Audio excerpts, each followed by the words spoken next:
Hello, everyone. I'm Patricia Butler, the co-founder of ArtistWorks, and we are an online music instruction company and work with world-renowned musicians, some of whom I'm going to speak with today, along with Béla Fleck. We're going to be talking about his latest musical release called My Bluegrass Heart. In case you don't know, Béla Fleck has won 14 Grammy Awards, and he's been nominated a record 33 times. In 2020, he was inducted into the International Bluegrass Music Hall of Fame as a member of the Newgrass Revival. Very few, if any, musicians span genres like he does and achieve such virtuosity and precision, all the while he's telegraphing a multitude of musical moods in his playing, but also in his compositions. My Bluegrass Heart is Béla Fleck's first bluegrass-based release since 1999's The Bluegrass Sessions. And this one is packed full of boundary-breaking musicians with enviable virtuosity. The players also span multiple generations of bluegrass, and each are singularly up to the challenge of playing that Béla Fleck style. And that requires some pretty serious chops, not to mention perfect counting and leaving your ego at the door. This new transcendent double CD has been referred to as a feast of instrumental wizardry, and better words I don't think I could have found myself. The musical performances are impeccable, and these players are at the very top of their game. We're very lucky that Béla has gotten them recorded. There's banter before and after a lot of the tunes, and I think that gives the CD a very personal, kind of in the room feel. Like you're watching these master musicians create an epic musical journey that we really didn't even know that we were waiting for.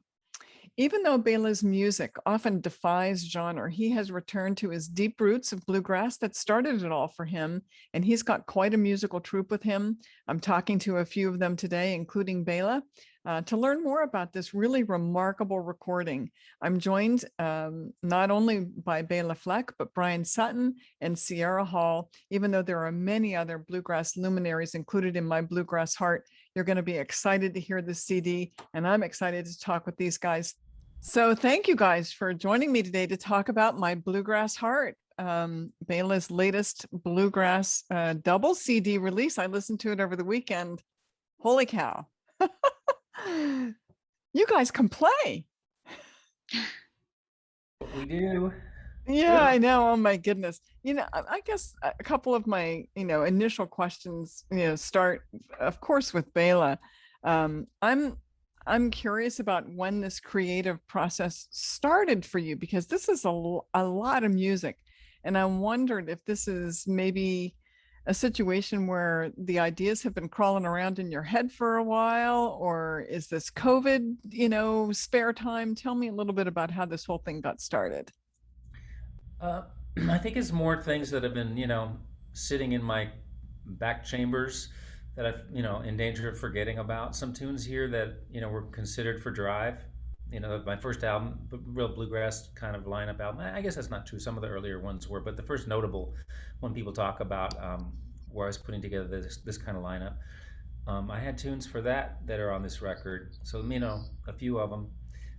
But then, as the years go by, I'm in the Fleck tones or I'm doing something else, and a bluegrass tune falls out of my fingers, and I'm like, oh. And occasionally they stick. Like there's something about them that they keep coming back around when I'm pull out my banjo. Oh, there's that tune again, and then at a certain point, I start to feel like it must be. It's either very idiomatic or it's a good tune because it keeps showing its face. And so some of those things started to work on me. It was like if I don't, you know, get these down at some point, I'm just forget them, and some of them might be worthwhile. So there was starting to be a backlog of that, and then also there was a tune I showed Edgar, more recently on a Zakir tour, and he said, "This is one of your old tunes, right?" He said, "Yeah." He said, "Your old tunes are better." Oh, So I was like, well, maybe he's right. Maybe some of these old tunes that I didn't think were all that special are actually maybe have something to say from a point of time in life when that was what I wrote like. So there's a couple of them like Hunter's Moon, which is like ancient. I don't even know how old that is, but it sounds really good on the instruments. It feels like it's a really good tune, and I don't really write stuff like that anymore. So it's a combination of that, and then the kind of writing I am doing now, which I couldn't really quite describe either, but based on where I'm at now, some of the new well, tunes. you wrote everything or co-wrote everything on the album. And I think that alone is very impressive. But I also, have known you for a while now. And of course, these two wonderful folks were joined by today, Sierra Hall and Bryan Sutton. You could have played with anybody on this album, but you chose artists from different generations. And I'm just wondering, what were you looking for in your choices? And I guess I would also say, what do you think the newer generation brings to the music? Yeah. Well, I was looking for something different because I couldn't have what I had before, which was Tony Hmm. Rice. Tony Rice with Sam and Jerry was one of those perfect bands, and Stuart, whether it be Mark O'Connor, Mark Schatz, couldn't really be beat. So part of me was like, and I was playing with that group kind of with Bryan, and I was also like, well, okay, I've been doing that, so I can't have that exact thing with the Tony version of it. Right. I just was like, I'm going to just throw it, I'm just going to start over. So I just started over with a different pile of guys just to see what would happen. And they were younger. And it was a way of me getting to know and embrace and not be there was a sort of an elitism and a sort of a safety in playing with the people you always play with that I Yeah. decided just to break out of. But, if you play with Sam Bush and Jerry Douglas, it's like, why would you play with anybody else? But it's actually good for you to, it's a good thing for musicians to see because when you play with a different person, they bring something new out of you. And you think the context of a different surrounding musicians makes you play different, and that's a good thing. So I started that, and then I had buyer's remorse. Why aren't I recording with Sam and Jerry after I did the first sessions? Why aren't I recording with Bryan? Why aren't I Edgar, for goodness sake? Why not Thile? So and I'm ashamed to say later in the game, Sierra. There was I don't know why that didn't strike me a lot earlier. It's been one of the best things. So that whole thing of just and it was originally it was because I couldn't get Tony. He was not playing anymore, Right. and then it just became a community project. At a certain point, it was like now I should just get everyone I can that I love in this musical world, or people that I haven't played with before, like someone like Billy Contreras, who I Yeah. knew was a firecracker, just an awesome player, but had never really interacted with him at all. Or someone like Michael Cleveland, who I had just met him enough to discover, to my surprise, that he really liked to do this more progressive stuff. That he didn't want to be pigeonholed as a traditional only guy. So the Right. two band is these cats right here, uh, Bryan and Sierra and Michael Cleveland and Justin Moses, who is playing all the doubled instrument. Plays dobro like a Hmm. awesome, but also can cover double fiddles, double banjo, double mandolin. Sings awesome, fantastic musician. And Mark Schatz, my old pal, on bass. It's just like home, but it's turning into a real band. It's just we started out like, can we get through this stuff? And now we're playing everything like faster than the record and like, Oh my okay, goodness. hold on, let's slow the horses down a little, maybe. We can now get into the musicality of it, but it's just really it's just been such a joy. Well, I think that the musicianship and the musicality, to use your word, definitely comes through. It's a lot of notes. It's hard driving music, and boy, oh boy, it's impressive. And I kept thinking, how do you practice for this? And so that's kind of my question for Sierra and Bryan. Without Béla in the room saying, no, it goes this way. how how do you practice this? I mean, there's a lot of modulations, there's key changes, signature, time signature changes. How do you do that? Tell me, Also, Sierra and Bryan, how one do you do? other Oh, yes, one Béla. other thing they have to do is they have to play on tracks that they don't know at all. There's tracks that they played on, but other people like learning it from another person's prism. But go on. Okay. Bryan, you want to go first? Sure. Um, well, I mean, it's. I think Sierra would probably say a similar thing. We're fortunate in this in our place and time to have had lots of Béla Fleck music or Jerry Douglas music. I've known Béla for years and can I've played this kind of stuff before, and I have worked on or written music that I felt was relatively complex. And bluegrass in 2021 is much more than just 3-chord cabin songs. That's very much part of it. But I think one of the great things about this current era is that it is a pretty big tent musically. And so those of us that have been in the tent for a while, I know how to sort of approach these songs and write a chart, and that's usually my first step, is to kind of put it on paper to where I can, see it as a structure, and then that helps me, peel it apart. Okay, this is where this is going, and this time signature, or this key center is changing here, I mentioned this the other day, and the cool thing about learning these songs here, as other Béla songs that I've learned, is that usually within this process, there's some kind of big picture musical thing, a melodious thing, or melodic thread that goes through it, that it's like, you can kind of you miss the forest for the trees potentially, but there's a pretty lovely forest in a lot of these tunes to enjoy, and that's the real payoff, is to feel like that, at the end of the day, like you said earlier, we're just up there playing songs now. And that's kind of the journey, though. It's you embrace it, and it's, you eat the elephant one bite at a time, and through practice, and we've rehearsed quite a bit, and we're practiced and warmed up, and it's there. But it takes work. I mean, I think there's no magic formula. It's just doing hard work. Yeah. Sierra, what's your take on how to get this music under your belt? You play on, I think, 4 tracks. Yeah, I got to play on, a handful of things, which that stuff naturally comes back a little quicker, because you've already spent some time with it through the process of recording it and kind of working it up for that. But even in that process, I think it's different than being able to kind of step back from it, and now you're looking at the whole catalog of music in one kind of great way. And so I was lucky, when Béla was working on the mixes for this record, he sent me some stuff to listen to then. And so just as a listener, I had been able to spend a little bit of time with music. And for me, I think that's kind of usually the first step, is just to spend a lot of time listening and trying to just, absorb the music without trying to think about diving in and playing it. Because then I think you have a sense of, kind of like what Bryan said, of being able to really get the greater picture of what, this whole record is about, and what it is that we're trying to present. And then for me, it's such a blast to be able to dive into, like Béla made a joke in an interview we did together the other day, where he basically has to learn all his own solos, or just take his own inspiration with these songs. It's not like there's another banjo player that he's getting to learn their solos, and meanwhile I'm over here working on my Sam Bush and Chris Thile solos, which is so fun. It's stuff that I would love to learn anyhow, whether I was doing this tour or not. So I've been such a fan of Béla's for a long time, and influenced by a lot of the records he's made over the years. So it's just been a total blast to get to dive into all this music. And, this band is a really hardworking band too, which has been fun to be a part of, because everybody's really, kind of done their homework in advance. We all really spent a lot of time with this music before we got together as a band. So in a sense, that made things a lot easier to kind of show up and then sort of fine tune everything, and have Béla be like, well, we missed this part, or here's a little section we should make better.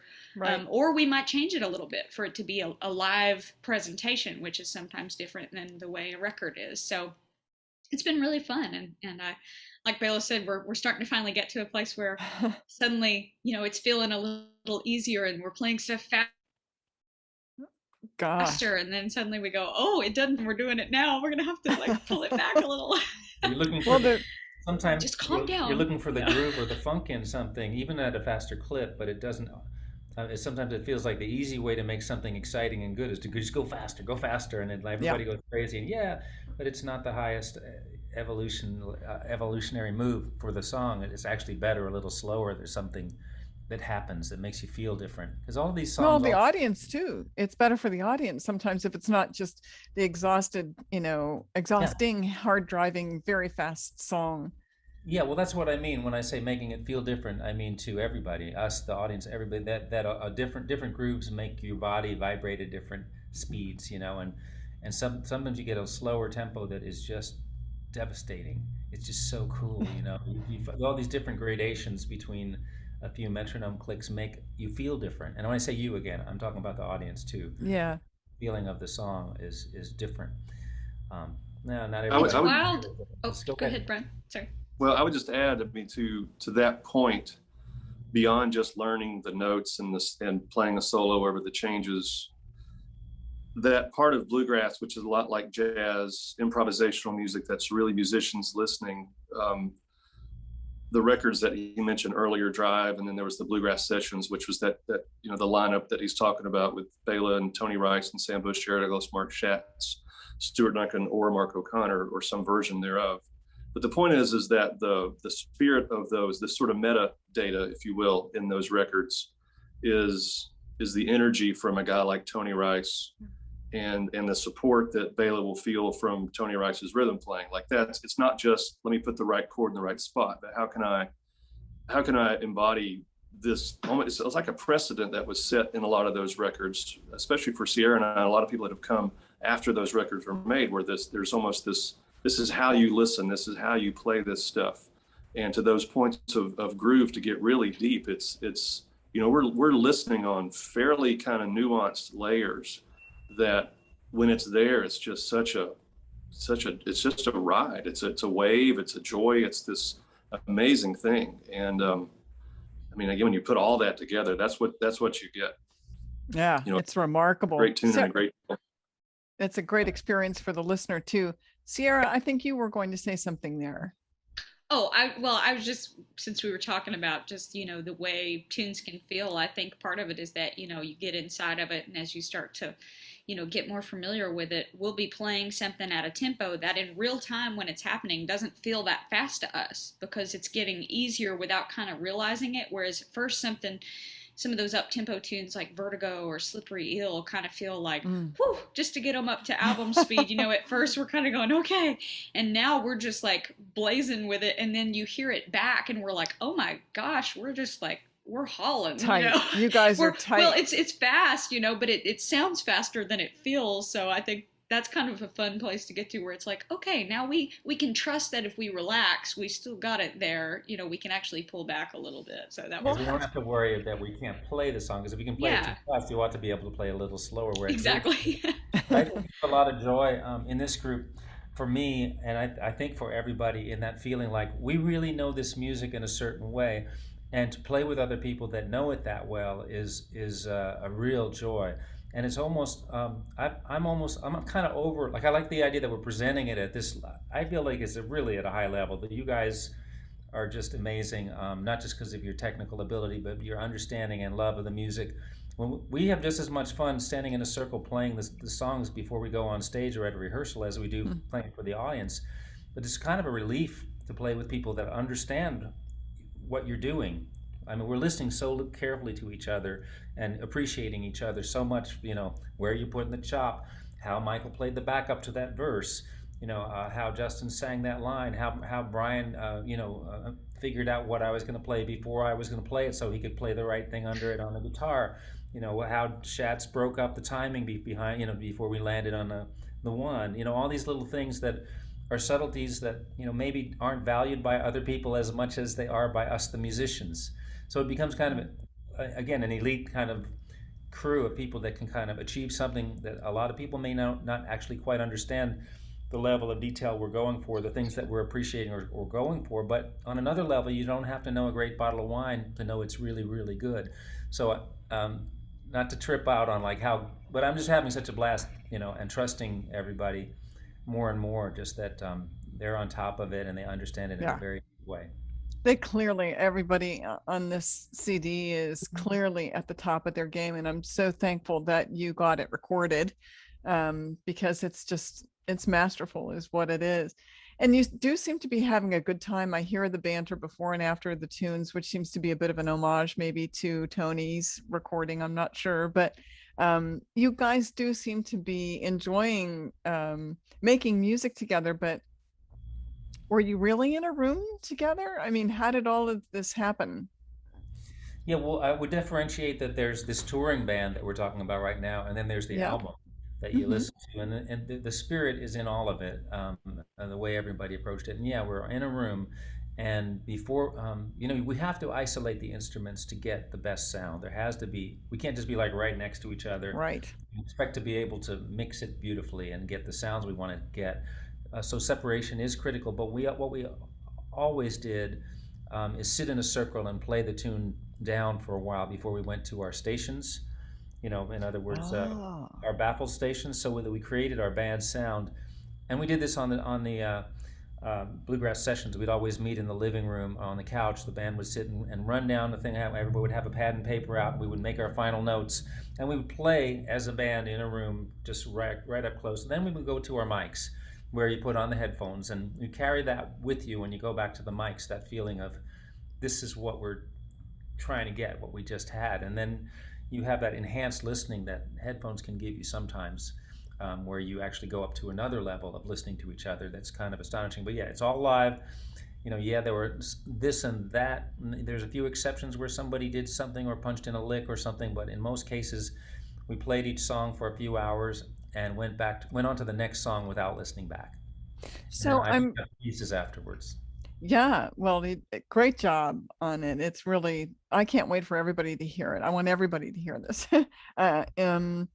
But one of my questions is, maybe I'll ask Bryan first, is with all of this technical proficiency and really precise execution, is there room for improvisation? Did you have that ability to improvise, or was it all written out?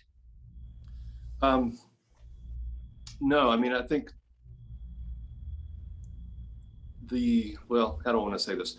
It is, extremely kind of worked out as far as, this is the intro, this is whatever, a verse or an A section, here's the bridge. There's a fairly cohesive, tight structure that we all work within.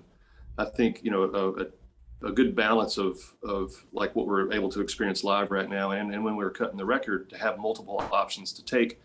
And, we don't have to get one main take. We can do this, like you said, for 3 hours. And so therefore you get to try little things. What happens if I stagger this little bass run that I've been doing this other way for the last 30 minutes? What happens?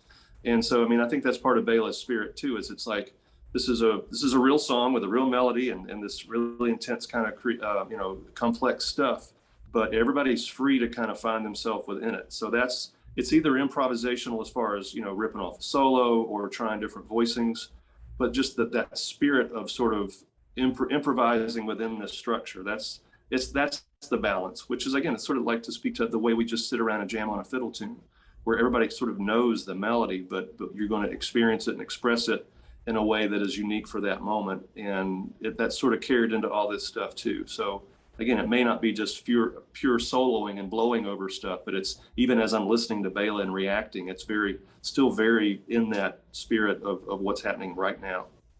Yeah. Sierra, anything to add to that about improvisation amongst all of this precision?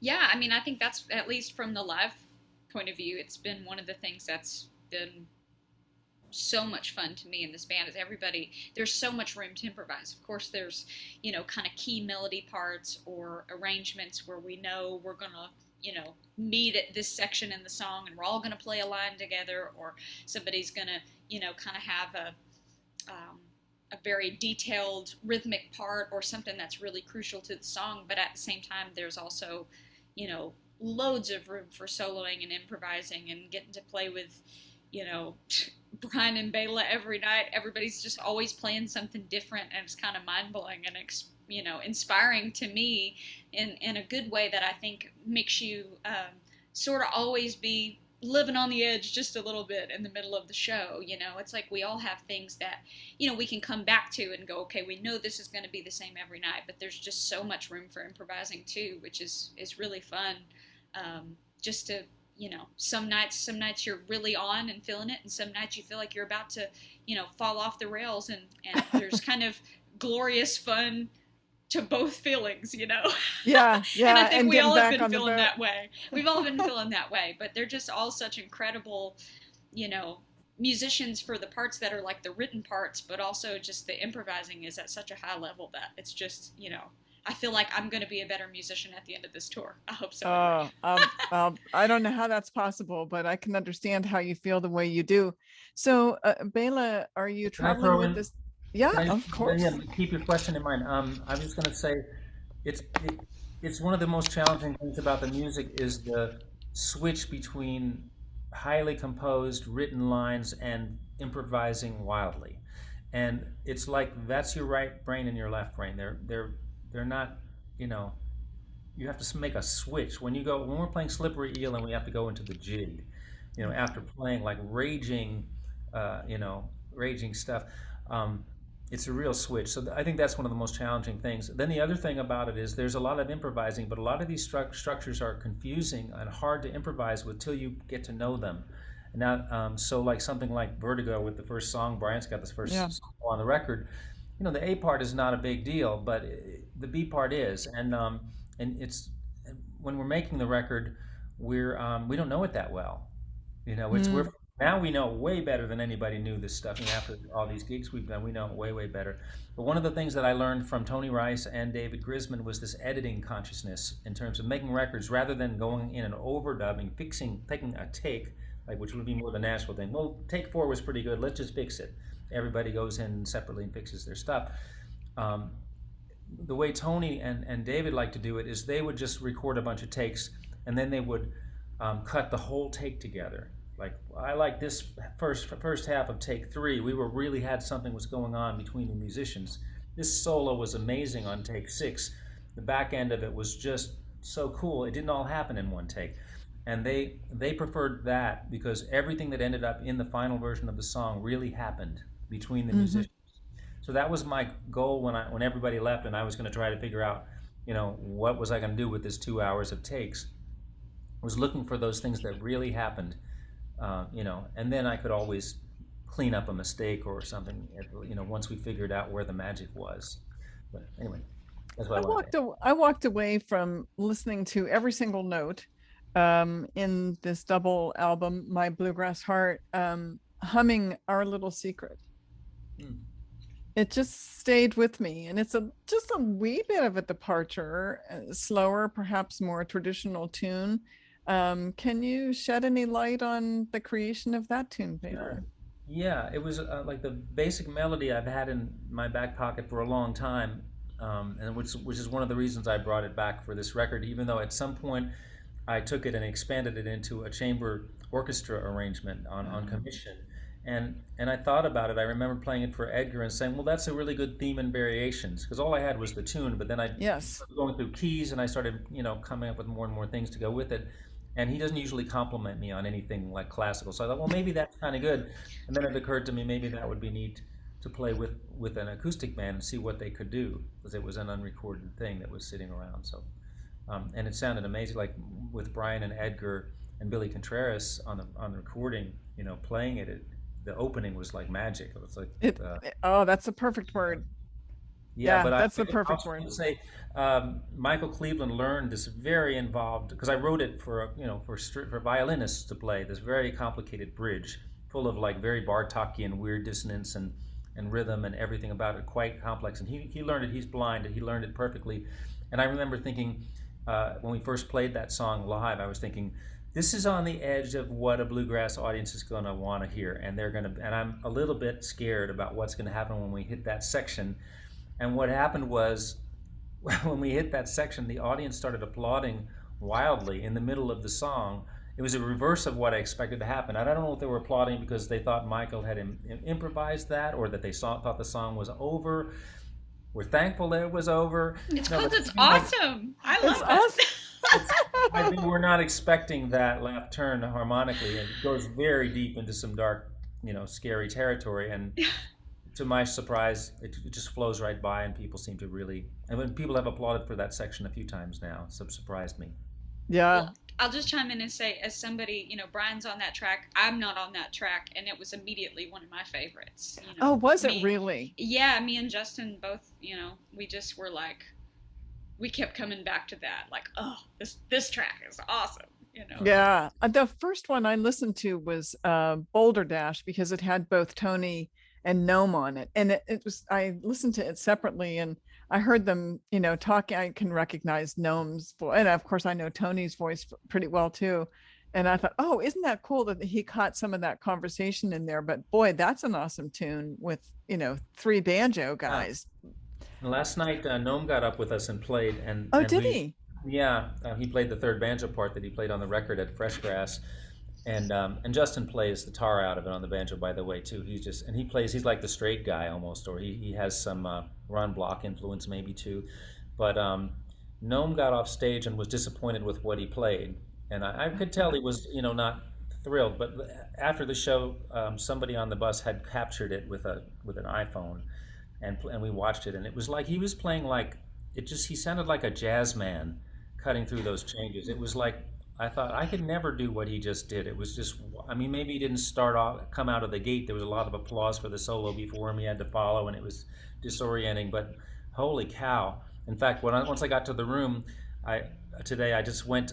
Someone had transcribed the solo from the record. I think I want to know what he's doing, and what is he doing? He's doing so much cool stuff that I would never have the nerve to try to do at that speed. Wait, somebody transcribed from last night already? No, they transcribed the album version of it. Oh, the album version. Oh. I was like, That's a lot of that was fast. It has a lot of his language, and he's just fearless at these tempos to do, and I always thought I'm not fearless anymore. I mean, I just know I can't function at that level that he's functioning at those speeds at this age or whatever. Maybe I never could, but it's just really inspiring to hear. And that's one other fun thing about playing with people that are younger than me. I mean, Grisman and I had this talk during this session. He said, I got plenty of ideas, but it's harder to play as fast as I could. And I'm starting to feel that, coming at me a little bit. Although now after a week of this, I'm getting faster. I'm getting close to what I used to be able to do when I did this more in the 80s. Yeah. These guys are having no trouble. Like they're just like, Yeah. Brian and I beg to differ. Brian, We've had our jump in here, conversation. Brian. I've been challenged. It's good.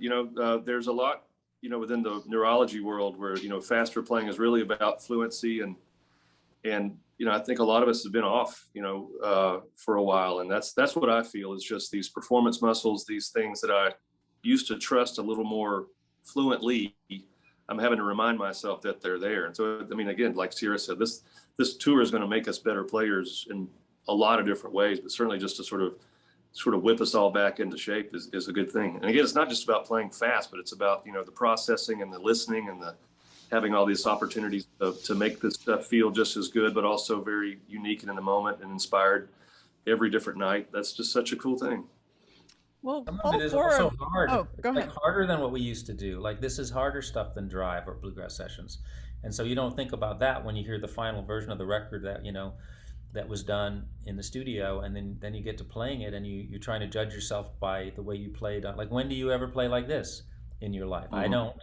And I can only play like this if I'm playing like this regularly. I always notice with the Fleck tones that, my hands work completely different after playing for a month on, with the Fleck tones, and they couldn't work that way unless I was out doing it every day. And so I don't think you can expect yourself to go from, being home, doing some sessions, playing this gig, that gig, to like hitting it day after day after day on really complicated, complex music. But I think all of we're talking about the technique and the difficulty of playing it. That's just a hurdle to get to the real music, that technical stuff. Like that's not really what it's all about, but you can't do it until you have that under control. Interesting. Yeah. Well, all three of you are clearly known educators. And so I think that the musical release is a little intimidating to some, players, obviously, that aren't at your level, but also pretty inspiring. And I wonder if you have any tips for students and maybe how they should view the CDs, any perspective for students who are trying to learn. Anybody want to? Brian? Go, Sarah? Brian. Béla? You're Still with You're me? the veteran educator here. Oh, sure. Thank you. The first thought that came to my mind, if we got real specific in that discussion, you would want to know, okay, where is this student starting from? I mean, what do they already possess as far as facility or capabilities or anything like that? But even, no matter what the level is, I would say, to sort of Sierra's point earlier, when you're just trying to learn this stuff, is just listen. The best thing a musician can do is listen.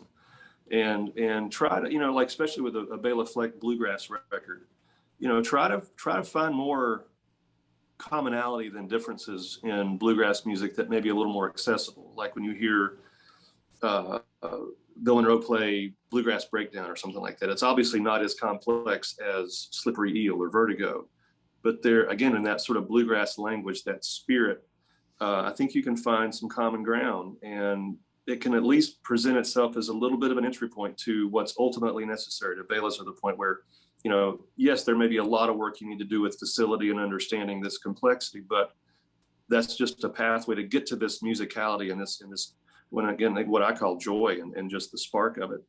But you can hear that same thing in music that's not necessarily as complex. And I think, again, that's my sum up, is that can be at least an entry point for students. Okay. Anybody else have anything It's to not add for all the students? Well, it's not all complex either. I mean, there's definitely some high points of like, wow, how are we going to make this happen? But there's also a lot of music on there that isn't.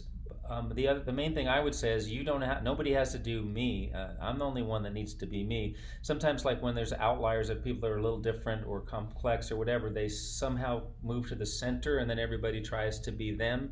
But they're not supposed to be. They're supposed to be outliers. I'm supposed to do my music, which has a lot of these elements. So when you listen to it and you hear some elements that you think ought to be in your music, take them, but don't feel in any way, forced into any of what I need it to be for me to be my music, because I have my own set of requirements for what makes me excited about stuff, and it should reflect who I am and what's important to me. Your music should reflect what's important to you. That's sometimes a problem, that people get a little bit too much focus on them because they can do something other people can't do, whether it be a Chris Thile or a Wynton Marsalis or somebody, and everybody wants to follow that path. But there's all of these other folks that are also doing great stuff that don't have those elements, that are approaching it in a whole different way. But when you're, that's my thought. That's good. No, it's a great response.